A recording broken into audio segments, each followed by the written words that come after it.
So I got a 96 Chevy 1500 5.7, and last week I put a fuel pump in it. Ran it for a week, drove it, ran fine. Now it decides not to start, but it cranks. It makes a horrible sound.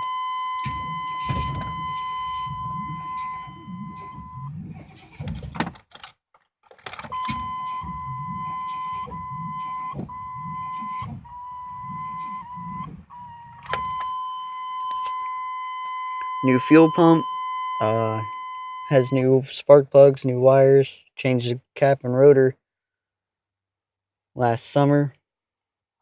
I know it's not getting spark, but I don't know what the big bang and popping is. So any help would be appreciated.